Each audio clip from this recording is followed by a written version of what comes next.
Bonjour, c'est moi et je viens un petit peu vous embêter parce que Netflix a publié un Halloween Challenge qui parle de films d'horreur et vous me connaissez, quand on parle de films d'horreur, j'apparais. Donc je vais vous donner mon avis tout d'abord sur cette première colonne de films d'horreur, les premiers qui sont recommandés sur la plateforme Netflix par Netflix eux-mêmes, et on se retrouvera pour les suivants.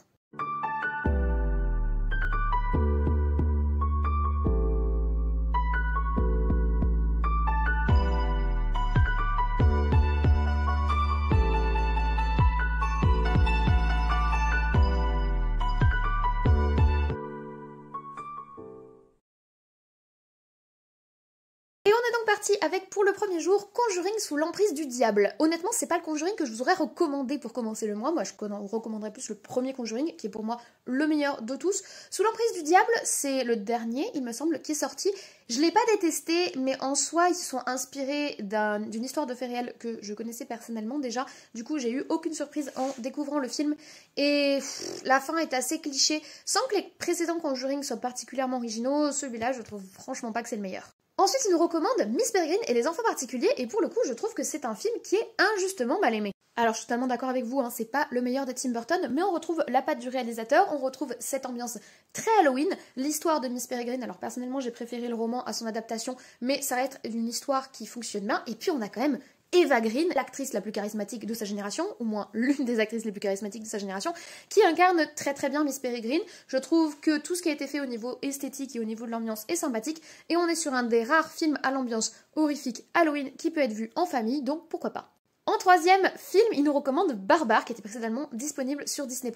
Franchement, je l'ai beaucoup aimé. C'est un film qui est assez sympathique. Alors si vous êtes des flippés des Airbnb et d'aller vivre dans des maisons que vous ne connaissez pas, franchement ça va pas vous rassurer, mais je trouve que le film fonctionne très bien, l'angoisse fonctionne très bien. C'est pas non plus un chef-d'œuvre, mais celui-là, ne passez pas à côté. Bon, pour les suivants, que ce soit Plateforme 2, Jeu intérieur ou Contrôle, ce sont des nouveaux films que Netflix va sortir ce mois-ci. Ils sortent tous le 4 octobre, il me semble.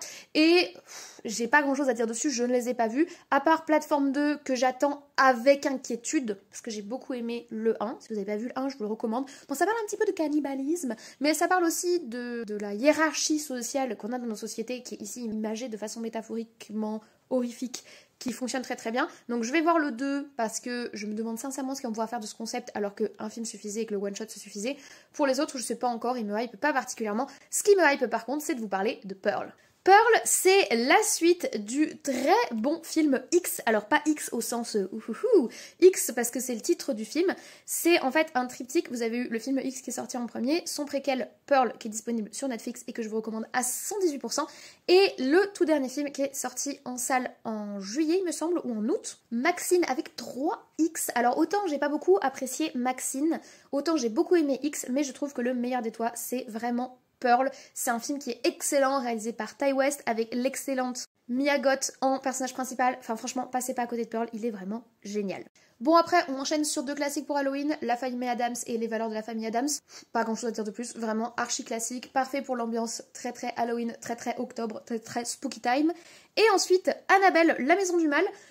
J'ai pas trouvé que le préquel de Annabelle était particulièrement utile, ni le deuxième préquel de Annabelle puisqu'ils en ont fait deux, mais pourquoi pas. Pour le coup, c'est pas les pires du Conjuringverse, donc why not.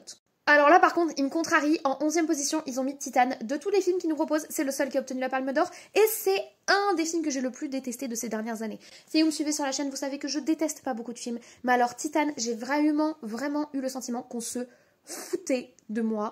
J'ai l'impression d'avoir assisté à une sorte de branlette intellectuelle très art contemporain, très je me la pète, très tu vas rien comprendre mais c'est parce que t'es débile, et en plus qui aborde des thématiques telles que la mécanophilie ou les relations incestueuses. Bref, un film qui est là pour te mettre mal à l'aise, mais seulement dans le but de te mettre mal à l'aise. Alors oui, esthétiquement, le film est beau par moments, mais l'histoire qui nous est racontée, la façon dont elle nous est racontée, moi j'ai vraiment détesté ce film.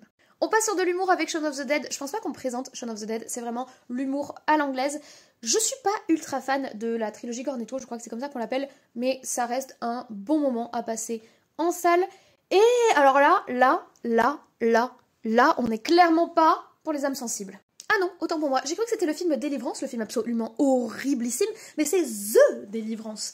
Et je l'ai vu, c'est une des dernières sorties horreur de Netflix, et la fin, what the fuck. Autant le climat familial est super bien retranscrit dans le film, l'ambiance un petit peu invasion de la maison fonctionne très très bien, autant la fin. La fin, c'est vraiment... on part... c'est le dawa. La fin, ça part en cacahuète. Donc, pas trop mal jusqu'à la dernière demi-heure. Slenderman, j'ai pas adoré. Pourtant, beaucoup de potentiel dans cette légende creepypasta, donc cette légende du web autour du Slenderman, mais honnêtement, j'ai pas beaucoup apprécié le film. Après, si c'est pour une petite soirée non prise de tête, c'est un film qui peut rester sympathique. Maintenant, vous n'avez pas besoin de le suivre pour tout comprendre, et il n'y a pas une esthétique particulière, il n'y a pas un intérêt particulier, mais le film reste sympa. Et on termine ces 15 premiers jours par l'exorcisme de Hannah Grace. Et là, on termine plutôt bien. Honnêtement, le film paye pas de mine comme ça, on est sur un coup assez classique où il va y avoir un exorcisme, ça tourne mal, puis ensuite on retrouve notre héroïne qui travaille à la morgue, évidemment, hein, toujours très très bon background pour un film d'horreur, mais j'ai trouvé clairement que ce film avait un réel intérêt. Je trouve que l'ambiance très froide de la morgue, toutes les espèces d'hallucinations qui sont créées autour de l'héroïne, et certains make-up et certains travails de make-up sur les cadavres qui prennent de vie dans la morgue, puisque vous vous en doutez que ça va pas très bien se passer dans cette morgue, eh bien j'ai trouvé que le film, franchement, fonctionnait plutôt bien. Donc on termine sur l'exorcisme de Hannah Grace, je vous le recommande, celui-ci il est sympathique, bon bien sûr il n'est pas pour les âmes sensibles, il n'est pas pour tout le monde, puisqu'on est quand même sur un film avec des corps morts, enfin on est dans une morgue quoi, autant faites vos conclusions, mais ça reste un film plutôt sympathique. Donc sur ces 15 premiers jours, personnellement je vous recommande Miss Peregrine et les enfants particuliers si vous voulez regarder en famille, Barbare si vous voulez vraiment un film sympathique, qui a quelque chose à proposer, La famille Adams pour du classique, alors Titane si vous avez vraiment envie de vous torturer psychologiquement, et là c'est vous qui allez souffrir, c'est pas l'horreur dans le film, c'est l'horreur IRL pour vous, et l'exorcisme d'Hannah Grace si vous voulez un truc un peu classique, mais qui fait le taf. Allez, on se retrouve très bientôt pour les 15 jours suivants. Voilà, j'espère que vous avez apprécié ce nouveau format. Je suis en train de le monter pour essayer de voir ce que je peux vous proposer d'un petit peu sympathique. Et je teste de le monter directement sur Canva. D'habitude, j'utilise Canva juste pour le corps de la vidéo et je fais tous les cuts et tout le montage sur mon téléphone comme d'habitude. Là, je tente quelque chose d'un peu différent, donc vous me direz. C'est un format qui est très différent d'habitude, mais je suis tombée sur le post de Netflix et je me suis dit que j'avais une petite heure pour vous faire une réaction. Donc c'est quelque chose de très rapide à faire. Donc c'est pas aussi préparé que d'habitude, c'est pas aussi travaillé que d'habitude. Et c'est pas aussi construit que d'habitude au niveau argumentatif. Mais dites-moi si ce genre de petit format vous plaît. Voilà, merci d'avoir regardé ce truc bizarre.